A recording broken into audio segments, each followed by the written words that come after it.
आज हम पढ़ने जा रहे हैं पाठ 14 जैसे को तैसा। जैसे को तैसा तो आप जानते हैं, जो जैसा करता है वैसा ही पाता है ना। तो अगर कोई आपके साथ अच्छा करेगा तो अच्छा पाएगा और बेकार करेगा तो बेकार पाएगा। ठीक है, तो आप जैसा करेंगे आप वैसा ही पाएंगे। तो आइए इस कहानी को, इस नाटक को पढ़ते हैं। इस एकांकी के लेखक श्री सुशील कुमार सिंह है। इस एकांकी में और पाखंडी और भूत लोगों की पोल खोली गई है, जो भोले भाले लोगों को तंत्र मंत्र का भय दिखाकर मूर्ख बनाते हैं और उन्हें ठगते हैं। तो इसमें क्या है, इस एकांकी में, इस नाटक में हम क्या है, ठगी के बारे में पढ़ेंगे कि कुछ लोग जो हैं वो भोले भाले लोगों को नहलाकर फुसलाकर क्या करते हैं, उनका मूर्ख बनाते हैं, उनको तंत्र मंत्र दिखाकर उनका बेवकूफ़ बनाते हैं। ऐसे लोग अशिक्षित और कम पढ़े लिखे व्यक्तियों को अपना शिकार बनाते हैं। ऐसे लोग क्या है, जो लोग देखते हैं कि जो ज़्यादा पढ़े लिखे नहीं है और जिन्हें ज़्यादा समझ नहीं है, ऐसे लोगों का बेवकूफ़ बनाते हैं। जंगल का रास्ता, रास्ते के किनारे कुआं, कुएं के पास एक पेड़ है। कुएं की जगह पर दो ठग गुरु और घंटोले बैठे हैं। ठीक है, तो जंगल का रास्ता है, रास्ते के किनारे पे एक कुआं है और कुएं के पास एक पेड़ है और उस पेड़ के नीचे दो ठगी यानी गुरु और घंटोले बैठे हैं, जो लोगों को ठगते हैं, आते जाते लोगों को ठगते हैं। गुरु, अजगर करे न चाकरी, पंछी करे न काम, दास मकुला कह गए सबके दाता राम। तो घंटोले कहते हैं सबके दाता राम, वाह वाह गुरु, वाह वाह। गुरु, कोई मुसाफिर नहीं आया? तो गुरु पूछते हैं कि अभी तक कोई मुसाफिर नहीं आया क्या कोई ठगने के लिए? घंटोले, आता ही होगा गुरुदेव। एकाएक कुछ देखकर चहक उठता है, अरे आ गया गुरुदेव। तो क्या है कि वो पहले कहता है कि आता है, आता ही होगा कोई ना कोई गुरुदेव। तो ऐसे ही देखते देखते उसे दिख गया कि कोई ना कोई आ गया गुरुदेव। गुरु, अब एक फोन आ गया, क्यों चहचहा रहा है? घंटोले, पंछी। गुरु खुश होकर, पंछी किस जल का है, किस रंग का है? बेटा घंटोले, आसामी तगड़ा लगता है या मरियन? तो अभी गुरु पूछते हैं कि कैसा पंछी आया है, ऐसे रंग का है, कैसा दिखता है और कैसा है, मालदार है कि नहीं? तो वो पूरे उससे इस बारे में पूछ लेते हैं।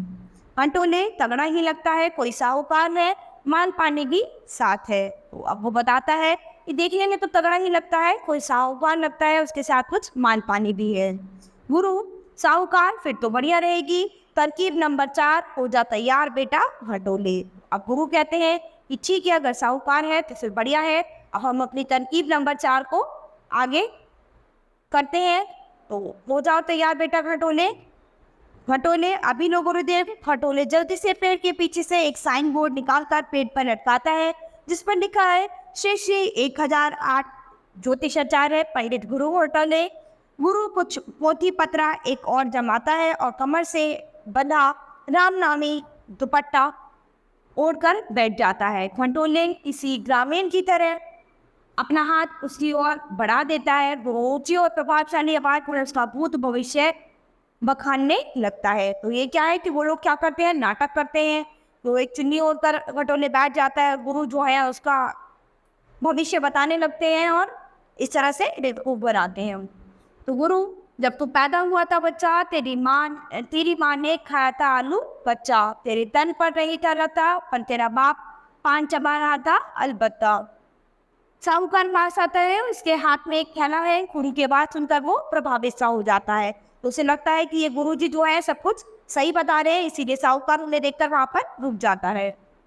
गुरु, मैं गलत तो नहीं कह रहा बच्चा? और गुरु इस घंटोले से पूछते हैं कि मैं कुछ गलत तो नहीं बता रहा हूँ? घंटोले, नहीं नहीं ज्योतिषाचार्य जी, सच बिल्कुल सच। धन्य है ज्योतिषाचार्य शिरोमणि गुरु घंटोले जी, धन्य है। चरणों में गिर जाता है। साहूकार चमत्कृत सा उसे देखता है। फिर गुरु कहते हैं और भी ऊंची आवाज में, तेरे सिर पर शुक्र शनि बुध बृहस्पति सारे के सारे ग्रह तांडव कर रहे हैं, नाश सर्वनाश। तो अब उसके ऊपर क्या उन्होंने, गुरुजी ने क्या किया, सारे ग्रह जो है वो बता दिए कि वो तांडव कर रहे हैं और क्या है, अब तुम्हारा नाश निश्चित है। तो घंटोले घबराने के भी ने, उपाय महाराज उपाय। अब घंटोले क्या है, उससे उपाय पूछते हैं। गुरु, कोई उपाय नहीं है बच्चा, 36 घंटे में तेरी गर्दन पूरब से पश्चिम की ओर घूम जाएगी। घंटोले अपने टेट में से कुछ रुपए निकालता है। खटोले, महाराज यह मेरी सारी जमा पूंजी है, इसे आप लीजिए, पर इसको मुसीबत से मुझे छुटकारा दिलाइए। गुरु क्रोधित होकर धन का लोभ दिखाता है, दूर हो जा मेरी नजरों से, मैं धरती पर लात मारूं तो धरती हीरे उगलने लगे, मुर्दों को हाथ लगा दूं तो मुर्दे जी उठे, लोहे को हाथ लगा दूं तो लोहा सोना बन जाए, और तू मुझे कागज के नोट दिखाता है, भाग जाए यहाँ से। तो अभी क्या है, उसने बड़ा बुरा बुरा भला कहकर उसको वहाँ से भगा दिया और बोलने लगा कि तू क्या समझता है कि मैं इन कागज के नोटों से के लालच में आ जाऊंगा, मैं धरती पर लात मारूं तो धरती क्या है, सोने गहने उगलने लगती है, लोहे को हाथ लगा दूं तो लोहा सोना बन जाता है ना, और मुर्दे को हाथ लगा दूं तो मुर्दा जी उठता है, तो इन कागज की मुद्राओं से मेरा क्या होगा। साहूकार, महाराज थोड़ी कृपा मुझ पर भी हो जाए। गुरु तिरछी नजरों से उसे देखता है। गुरु, भविष्य को भूत डस रहा है बच्चा, लक्ष्मी तुझसे रूठ जाएगी। साहूकार घबरा कर, लक्ष्मी रूठ जाएगी, ऐसा ना करे महाराज। अब साहूकार भी घबरा जाता है कि लक्ष्मी उससे रूठ जाएगी, ऐसा नहीं हो सकता, कुछ उपाय कीजिए महाराज। गुरु, जो तेरे माथे पर लिखा है उसे कौन मिटा सकता है। राहु और केतु लक्ष्मी की ओर मुख फैलाए बढ़ रहे हैं, लक्ष्मी दोनों के बीच तुझे फंसाकर उड़नछू हो जाएगी, तेरे हाथ खाली हो जाएंगे, तू कंगाल हो जाएगा। तो उसको इस तरह से डरा देते हैं कि राहु और केतु जो हैं वो तुम्हारी लक्ष्मी के बीच में बैठे हैं, और लक्ष्मी दोनों के बीच से वो उड़ाकर तुम्हारे पास से ले जाएंगे, और तुम ऐसे ही कंगाल हो जाओगे और देखते रह जाओगे। साहूकार गिड़गिड़ाता है, ऐसा न कहिए महाराज, जल्दी से कोई उपाय बताइए, राहु केतु से बचाइए। गुरु एक ठेला उठाकर उसे पकड़ा देता है। गुरु, यह ले घटोले का प्रसाद है, पानी के घोल कर खुद पीना और बाल बच्चों को भी पिलाना, राहु केतु पास नहीं फटकेंगे। तो अभी इसने क्या किया, एक क्या है, एक हाथ से ढेले का प्रसाद, एक ढेला उठाया, वो प्रसाद के रूप में दे दिया, कहा अपने अपने बच्चों को और खुद भी इसको पानी में घोलकर पीजिए ना, तो क्या है, राहु केतु तुम्हारे पास नहीं आएंगे। साहूकार, बड़ी कृपा है ज्योतिषाचार्य जी, चरणों पर माथा टेककर थैला ले उठ खड़ा होता है। गुरु गरज उठता है, अरे मूर्ख, यह पाप का थैला कहाँ लिए जा रहा है। साहूकार, महाराज इसमें धन वसूली के ढेरों रुपए हैं।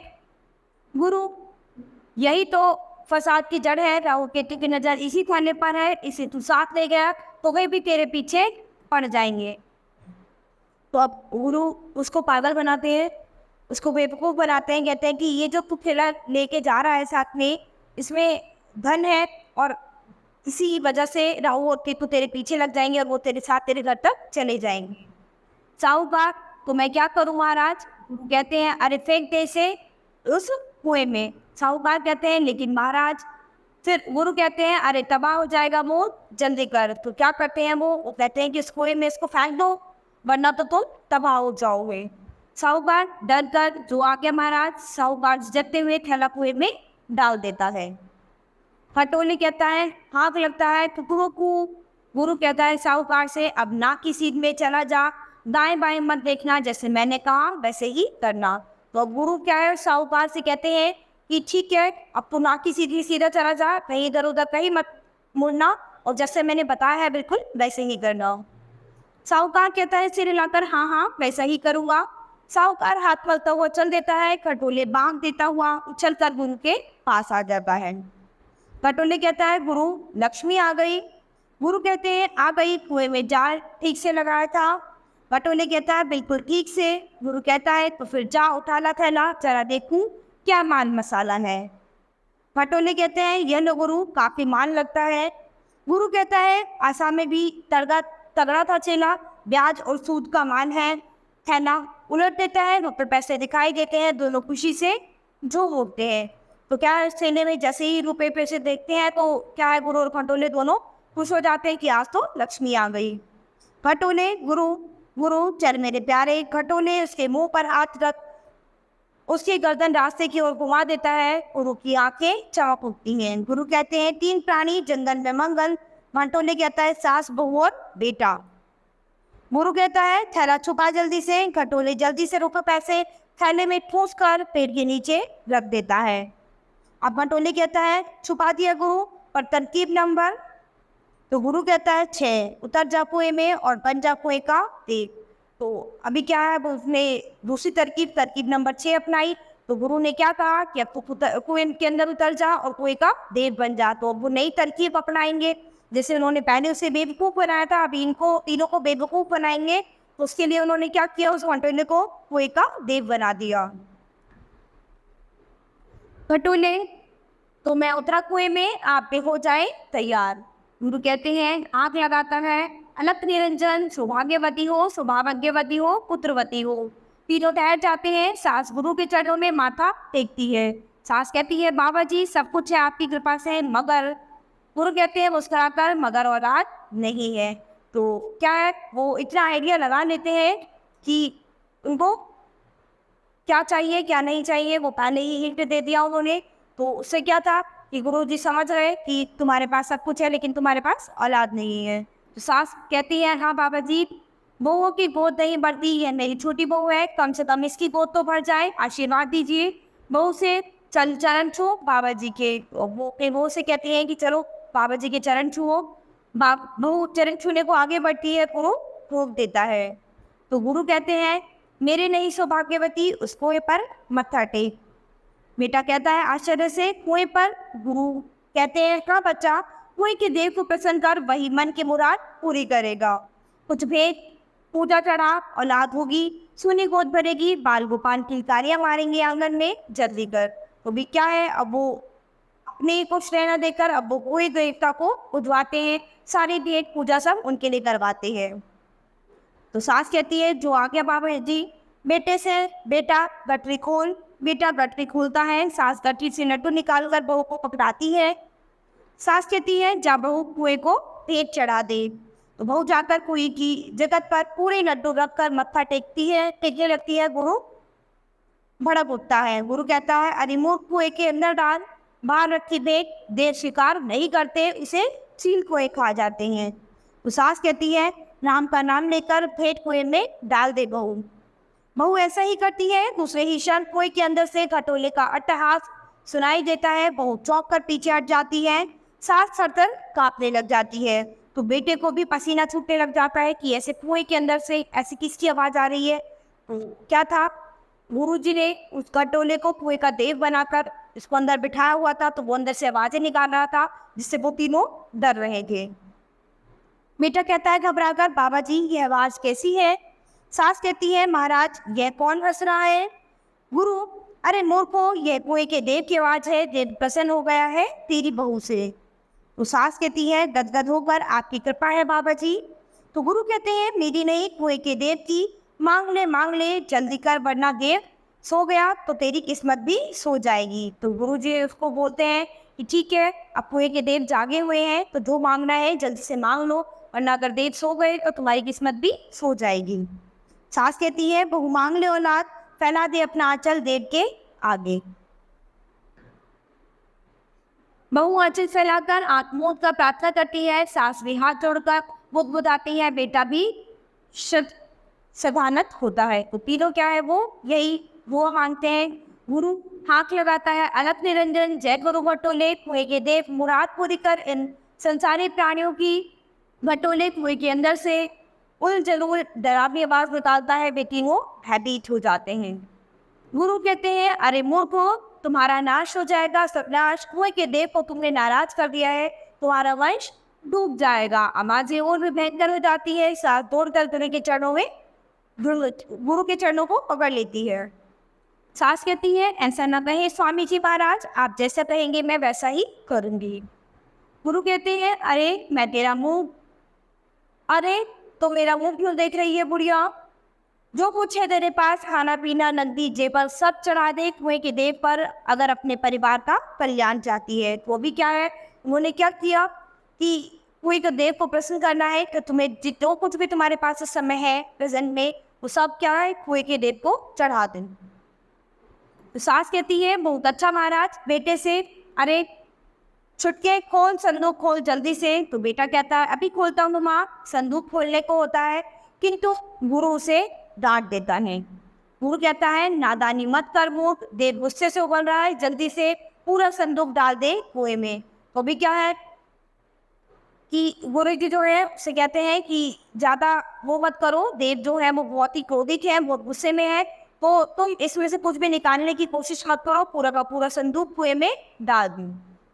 बेटा झिझकता हुआ माँ की ओर देखता है। सास कहती है, तू हट बेटा, मैं डालती हूँ। बिना आगा पीछा सोचे सास उसके हाथों से संदूक लेकर कुएं में डाल देती है। बहू शंका और ऐश विश्वास से भरी हुई कुएं के अंदर झांकने के लिए बढ़ती है, मगर गुरु उसे रोक देता है। तो गुरु कहते हैं, अरे मूर्ख, कुएं से दूर रह वरना देव अंदर घसीट लेगा। बहू चौंक कर पीछे हट जाती है। कुएं से खटोले की आवाजें फिर सुनाई देती हैं। तो गुरु कहते हैं, अरे मूर्खो, जो भी तुम्हारे पास हो डालो कुएं में, देव अभी शांत नहीं हुआ।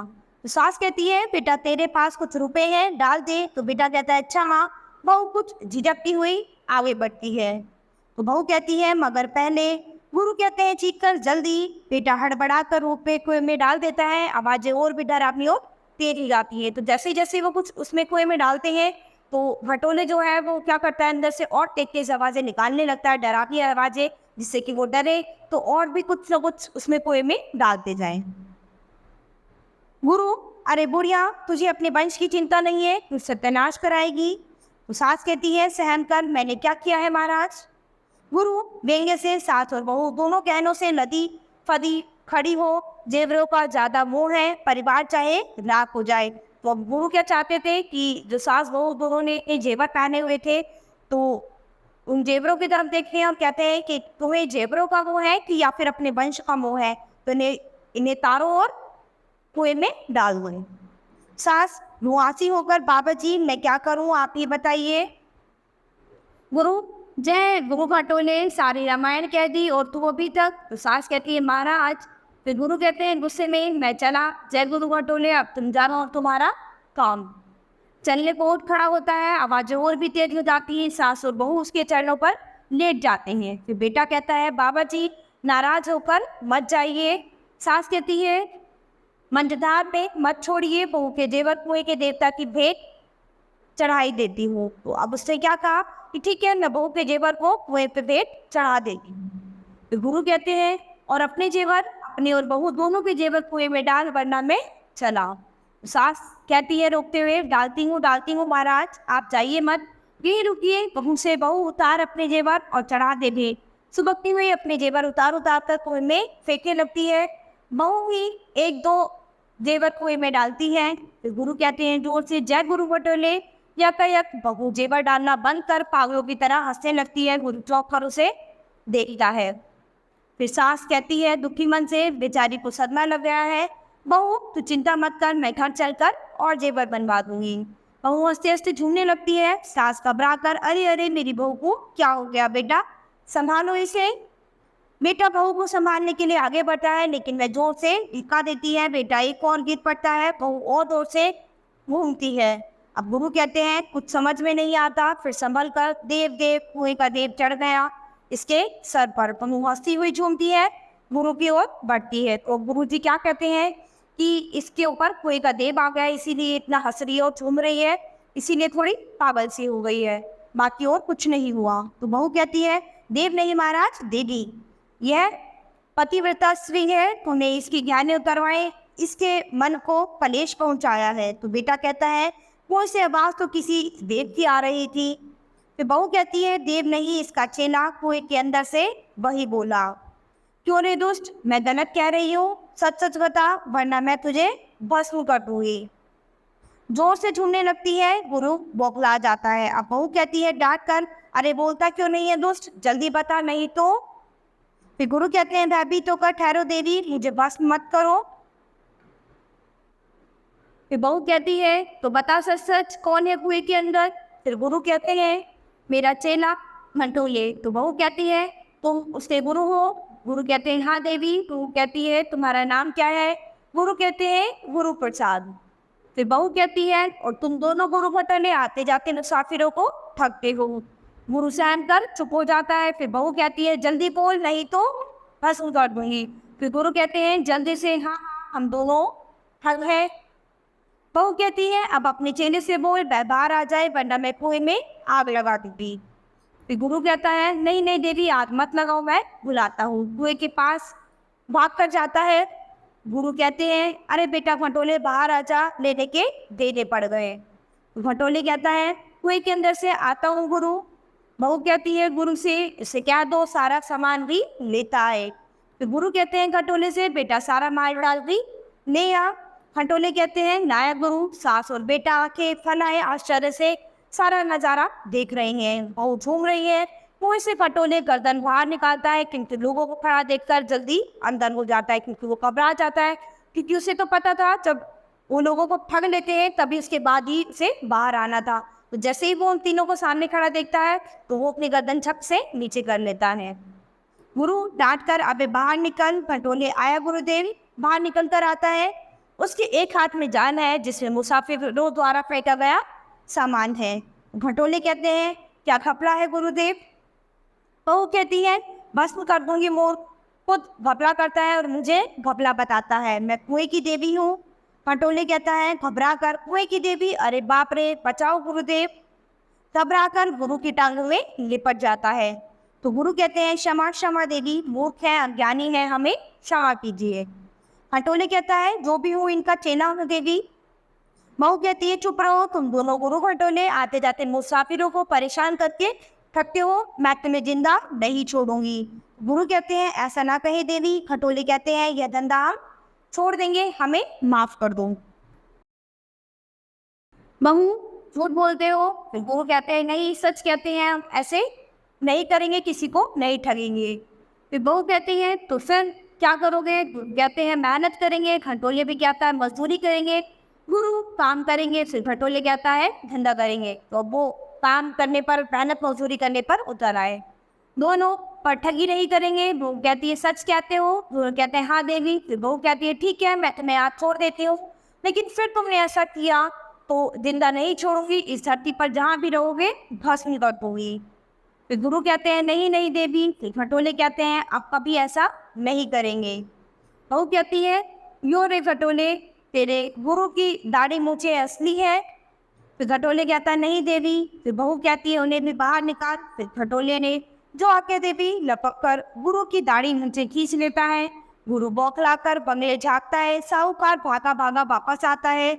साहूकार, अरे मैं लुट गया, बर्बाद हो गया, कहाँ गए ठग, मैं उन्हें जिंदा नहीं छोड़ूंगा। सास बेटे को भी जैसे होश आ जाता है। तो क्या है, अब साहूकार भी परेशान होता हुआ आता है कि मुझे ठग लिया, मैं उसे जिंदा नहीं छोड़ूंगा।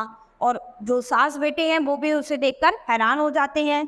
सास कहती है, अरे बेटा ये ठग है, पकड़ो, भाग ले ना पाए। तो बेटा कहता है, अरे बदमाशों ठहरो, अभी मजा चखाता हूँ। तीनों मिलकर ठगों की मरम्मत करते हैं। वे चीखते चिल्लाते बहू के चरणों में गिर पड़ते हैं। फिर गुरु कहते हैं, देवी बचाओ। बहू उन्हें रोकती है। फिर बहू कहती है, ठहरो, छोड़ दो इन्हें, अब ये किसी को नहीं ठगेंगे, और ठगेंगे तो मैं इन्हें जिंदा नहीं छोड़ूंगी, भस्म कर दूंगी, जाने दो इन्हें। फिर गुरु कहते हैं, धन्य हैं। झुककर बहू को प्रणाम करते हैं। इसके साथ ही साहूकार वाला थैला उठाकर चल देते हैं। साहूकार चिल्लाता है, साहूकार, अरे अरे मेरा थैला कहाँ ले जा रहा है कमबख्तो। तो वे क्या करते हैं, जैसे गुरु और चेला वहाँ से जाते हैं तो साहूकार का थैला उठाकर वहाँ से भागने लगते हैं। फिर साहूकार पीछे से चिल्लाता है कि भाई मेरा थैला कहाँ लेकर जा रहे हो कमबख्तो, मेरा थैला तो दे जाओ। वे दोनों घबरा कर थैला वापस कर देते हैं। बहू लगी है जोर से, दाएं बाएं मत देखना, ना पीछे जाना, पीछे मत मुड़ना, जल्दी भागो वरना। दोनों कुएं की देवी की जय बोलते हुए वहां से भाग जाते हैं। फिर सास कहती है, अरे बेटा कुएं की देवी प्रकट हुई है, कुछ भेंट चढ़ाओ, मनौती मांगो। तो साहूकार कहता है आश्चर्य से, कुएं की देवी। कहती है, अरे माँ जी मैं तो आपकी बहू हूँ। सास कहती है आश्चर्य से, और कुएं की देवी। तो बहू कहती है, मैं तो उन ठगों को सबक सिखाने के लिए आई थी। तो बेटा कहता है, तो क्या देवी तेरे सिर से उतर गई अभी, या फिर ये सब क्या खाओ? तो बहू कहती है, चढ़ी ही कपी देवी, वे लोग कुएं का देव बनकर मुसाफिरों को ठगते थे। साहूकार कहता है, पर मुझे तो ज्योतिषी बनकर ठगा था गमभक्तों ने। तो साहूकार बताता है कि मुझे ज्योतिषी बनकर ठगा था, इसको कुएं का देव। तो क्या है, ये लोग जितने भी ठग लोग होते हैं ये अलग अलग तरकीब बना के रखते हैं, किसी को किसी तरह से ठगा जाए, अच्छे को किसी तरह से, तो फिर किसी को किसी तरह से। ऐसे ही लोगों का बेवकूफ़ बनाते हैं, आने जाने वाले लोगों को ठगते हैं। और कहती है, जैसा मुसाफिर वैसी चाल, मगर मैं भी आपकी बहू हूँ माँ जी, जैसे को तैसा, मैंने भी कुएं की देवी बनकर उन्हें ऐसा ठगा तो जिंदगी भर याद रखेंगे। तो यानी उनकी बहू ने क्या था, जैसा वो कर रहे थे ऐसे ही उनके साथ ड्रामा किया उसने, कि वो कुएं का देव बनाकर उनको ठग रहे थे, तो उसने कुएं की देवी बनकर उनको सबक सिखा दिया। बेटा कहता है मगर तूने कैसे जाना कि वे ठग है? तो बहू कहती है इनमें कौन सी बड़ी बात है, ये रुपए पैसे बार बार कुएं में डालने को कह रहे थे, और कुएं में जो कुछ भी डाला जाता उसकी आवाज तो आती नहीं थी, जबकि पानी में गिरने से कुछ ना कुछ तो आवाज होती। तो क्या था कि कुएं में कुछ डाल रहे थे तो आवाज आ ही नहीं रही थी, और पानी में कुछ डालते तो आवाज तो जरूर आती है। तो आवाज क्यों नहीं आ रही थी? क्योंकि उन्होंने पहले ही इसमें जाल बिछाया हुआ था, तो जो भी सामान गिरता था वो जाल पर गिरता था, तो इसीलिए किसी भी चीज की आवाज नहीं आ रही थी। तो सास कहती है वाह बहू तू कितनी समझदार है। तो बहू कहती है इन्होंने कुएं में जाल फंसा रखा था, और वह चेना कुएं के अंदर खो बनाकर बैठा तरह तरह की आवाजें निकालता रहता था। गुरु आते जाते मुसाफिरों को प्रभावित कर फंसाता था। अंधविश्वासी लोग उनकी बातों में आकर अपनी धन दौलत कुएं में डाल देते थे। और उसकी उनकी बहू जो थी उसने बताया कि क्या था, उन्होंने कुएं के अंदर जाल बिछाया हुआ था, और उसमें उसका जो चेला था उसने अपनी जगह बनाकर अंदर से तरह तरह की आवाजें निकालता था, और जो भी लोग यहाँ से गुजरते थे जिनके अंदर अंधविश्वास था, जो अंधविश्वास से भरे हुए लोग थे, वो उनकी बातों में आ जाते थे, और वो क्या थे, रुपए पैसे उस कुएं में डाल देते थे। फिर सास कहती थी अरे वाह रे बहू, तुझे बुरी नजर न लग जाए, आज तो तूने ठगों को भी ठग लिया। साहूकार कहता है बहू वो तो ऐसी पढ़ी लिखी और समझदार। तो बहू कहती है मगर अब आप लोग ऐसे ठगों के चक्कर में मत पड़िएगा, जो साधु सन्यासी ज्योतिषी महात्मा बनकर लोगों को ठगा करते हैं। तो क्या था, यहाँ पर उनकी बहू ने क्या किया, उनको जो ठगी लोग थे उनका पर्दाफाश किया। वो जैसा कर रहे थे उनके साथ जैसे को तैसा कर कर उनको सबक सिखाया। तो क्या है, अगर कोई आपके साथ गलत करे तो कभी भी हमें अंधविश्वास में नहीं जाना चाहिए, कभी भी किसी गलत चीज़ों को आगे बढ़ावा नहीं देना है। तो क्या है, ऐसे लोगों के चंगुल में नहीं आना है जो गलत कुछ भी गलत करें या फिर करवाएं। तो हमें ऐसी चीज़ों को ऐसे उसमें बहुत समझदारी से और सही ढंग से काम लेना है, किसी की भी बातों में नहीं आना चाहिए। तो बच्चों ये पाठ हमारा यही खत्म होता है। अब हम अपनी नई क्लास में मिलेंगे अपने नए पाठ के साथ। धन्यवाद।